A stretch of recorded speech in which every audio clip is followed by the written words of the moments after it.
Welcome back. INEC on Friday, as the Independent National Electoral Commission published the names of candidates across the country amidst the post-primaries crisis rocking some of the political parties with the ruling APC, mostly hit by the controversies across the Nigerian state. Since the primaries were conducted, some of the political parties had not known peace and showered with protests and attacks here and there.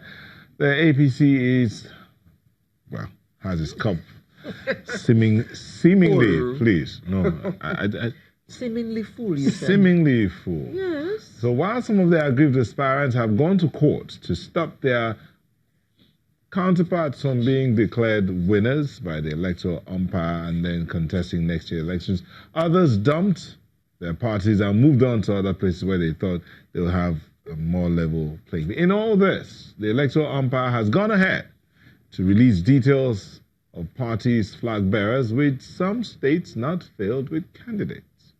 So to help us look at all of this and why it is so, well, we have, what do they call this, a court now?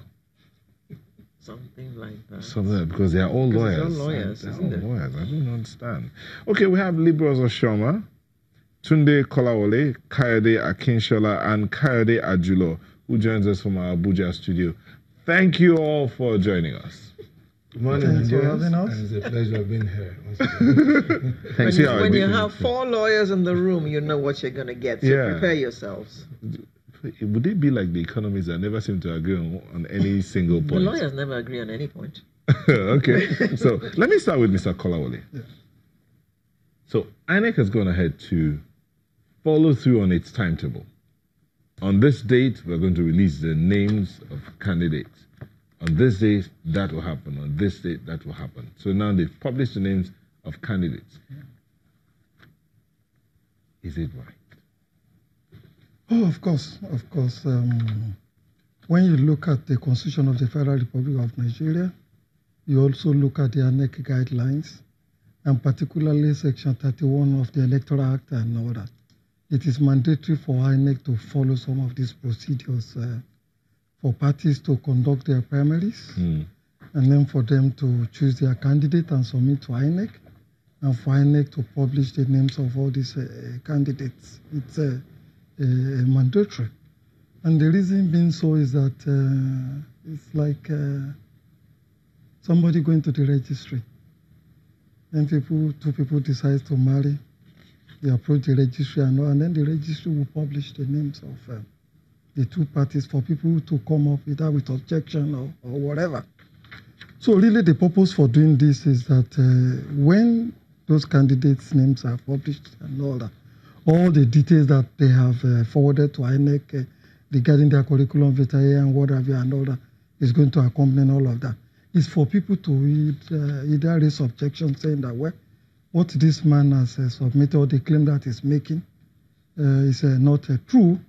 And if it is not true, the law also proceeds in that same section 31 and all that for people to approach the High Court and say, look, what the man is claiming to be is actually not having such qualifications.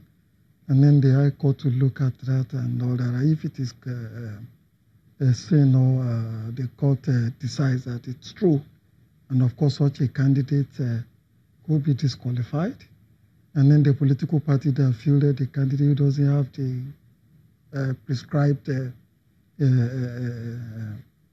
criteria or something, or so to say, to contest that election, is also going to be punished according to the Electoral Act. The fine could be as much as 500,000 naira for fielding a candidate who doesn't have the requisite qualification that's prescribed by the Constitution, by the Electoral Act, and then the INEC guidelines. These are checks that INEC is supposed to have done, right?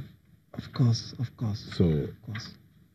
No, it is the party that will first do their own scrutiny. Okay. The guidelines are already there in the Constitution. So, if you are going to be governor, this is the age, this is the paper. So what you're saying, in other words, is that INEC was simply doing its job. Exactly, as prescribed by law. Okay. Now, in some instances, there were no names from some parties. I think some of them resulted from intra-party rancor and all that, and wranglings. what happens in those cases? Is it just that they don't have any candidate, full stop? That's it. Now, So their name will not be on the ballot sheet for that particular post. Now, pre-election matters, generally, they are more of an offshoot of muzzle flexing between the political gladiators, among these political parties. And that's much expected. For example, if you're having like 91 political parties in Nigeria, and you are thinking that we are not going to be having all of these itches, we'll be deceiving ourselves. A country like United States, for example, with a maximum of 4 or 5 political parties, you understand, it's easier for them, even with larger population. You are not thinking about Nigeria, where you have some political merchants who will just feel that, okay, this is what we should be able to do. But much importantly, when we look at the section, the section of the Electoral Act, particularly that section 97, I think.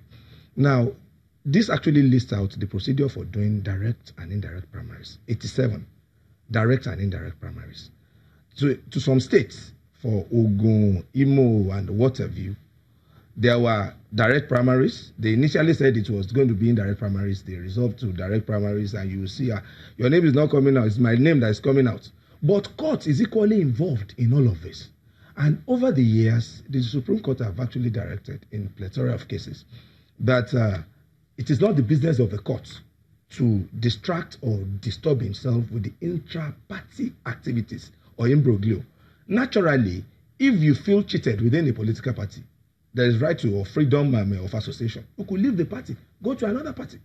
But most of these, maybe like the parties, maybe like 5 or 6 of them, they felt that, okay, once I'm unable to get what I wanted from this political party, I will go to court, get a judgment. It's my list that they will get. And I will give an example of Ogun State. Ogun State, for example, it was the court ordered, list that was being published by INEC as against the list that was being submitted by the National Working Committee of the People's Democratic Party. The position of the law from the beginning is that the business of the submission of the candidate's name is the national organ of the political party. But on a note where you see